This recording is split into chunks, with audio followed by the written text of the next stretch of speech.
Pertama, tentu kita semua berbahagia dan berbangga hati. Jadi kalau istilah lainnya kita ini dapat blessing atas kehadiran beliau, Paus Yohanes Paulus, Paus Fransiskus ke tanah air, dan ini kunjungan apostolik setelah 35 tahun. Jadi kunjungan pertama pada tahun 1970 Paulus ke-6, kemudian tahun 1989 Paus Yohanes Paulus kedua, dan sekarang beliau hadir di sini. Nah, ini tentu sekali lagi kebahagiaan dan kebanggaan bagi kita semua. Dan tadi beliau menyampaikan pesan bahwa pentingnya bagaimana kita menjaga dialog antar iman. Karena dialog antar iman itu menjadi kunci bagi toleransi dan perdamaian dunia. Saya kira ini juga hal yang akan nanti dibicarakan bersama dengan Presiden Jokowi besok hari, dan insya Allah saya juga akan mendampingi beliau. Dan acara di Istiqlal nanti juga penting, karena setelah pertemuan dengan Presiden, nanti beliau akan melanjutkan di Istiqlal ada acara interfaith dialog. Saya kira ini manifestasi dari apa yang tadi beliau ucapkan, bahwa dialog itu menjadi kunci utama bagi sukses perdamaian, bukan hanya dunia tetapi antar umat manusia. Nah, saya kira ini pesan paling penting yang disampaikan oleh beliau, dan tentu saya atas nama pemerintah menyampaikan selamat datang kepada Paus Fransiskus ya, di bumi Indonesia, di bumi Pancasila, di bumi keragaman, dan di bumi yang Bhinneka Tunggal Ika. Saya kira itu. Ini kan Paus Fransiskus tidak menggunakan mobil mewah juga. Innova ini mendatangkan itu buat pejabat Indonesia. Ya, saya kira ini luar biasa kesederhanaan beliau.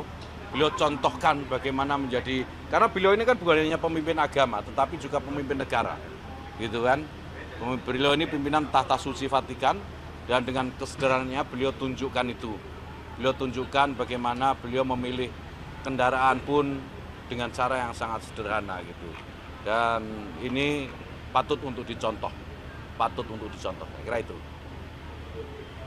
Ya. Perbincangan besok dengan Pak Jokowi selain pesan yang tadi disampaikan oleh Paus sendiri, apa lagi? Saya tidak bisa mengira-ngira apa pembicaraan beliau berdua besok ya.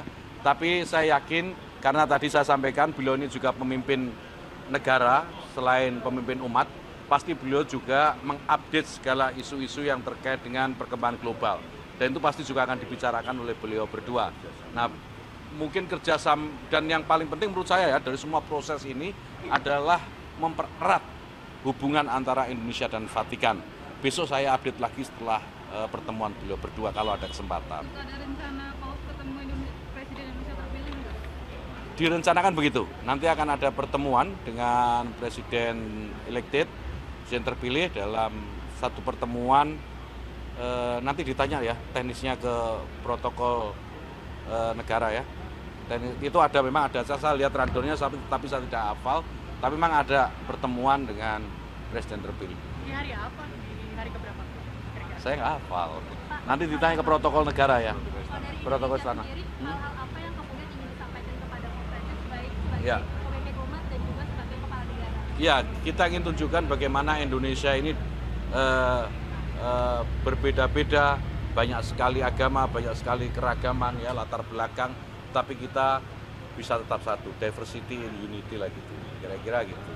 Jadi itu yang ingin kita sampaikan kepada beliau, dan saya kira tidak banyak negara yang memiliki keberbedaan seperti Indonesia. Dan ini pesan baik saya kira, dan kami berharap beliau Paus Fransiskus ini menyaksikan gitu ya, bagaimana keberagaman di Indonesia itu bisa terpelihara dengan baik. Jadi itu. Sampun? Hah?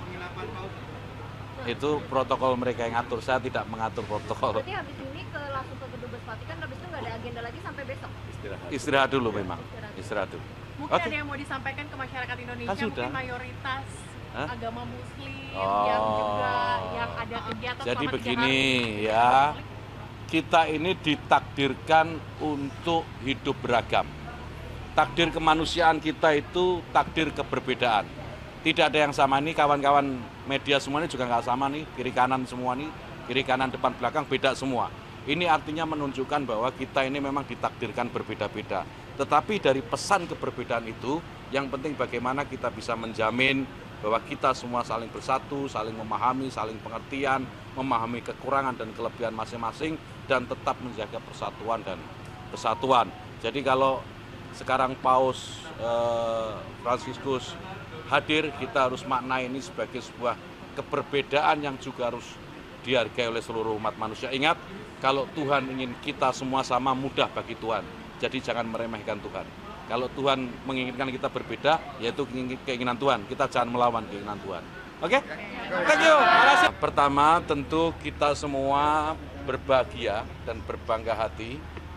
Jadi kalau istilah lainnya, kita ini dapat blessing atas kehadiran beliau, Paus Yohanes Paulus, Paus Fransiskus ke tanah air. Dan ini kunjungan apostolik setelah 35 tahun. Jadi kunjungan pertama pada tahun 1970 Paulus ke-6, kemudian tahun 1989 Paus Yohanes Paulus kedua, dan sekarang beliau hadir di sini. Nah, ini tentu sekali lagi kebahagiaan dan kebanggaan bagi kita semua. Dan tadi beliau menyampaikan pesan bahwa pentingnya bagaimana kita menjaga dialog antar iman. Karena dialog antar iman itu menjadi kunci bagi toleransi dan perdamaian dunia. Saya kira ini juga hal yang akan nanti dibicarakan bersama dengan Presiden Jokowi besok hari. Dan insya Allah saya juga akan mendampingi beliau. Dan acara di Istiqlal nanti juga penting. Karena setelah pertemuan dengan Presiden, nanti beliau akan melanjutkan di Istiqlal, ada acara interfaith dialog. Saya kira ini manifestasi dari apa yang tadi beliau ucapkan, bahwa dialog itu menjadi kunci utama bagi sukses perdamaian, bukan hanya dunia tetapi antar umat manusia. Nah, saya kira ini pesan paling penting yang disampaikan oleh beliau, dan tentu saya atas nama pemerintah menyampaikan selamat datang kepada Paus Fransiskus ya di bumi Indonesia,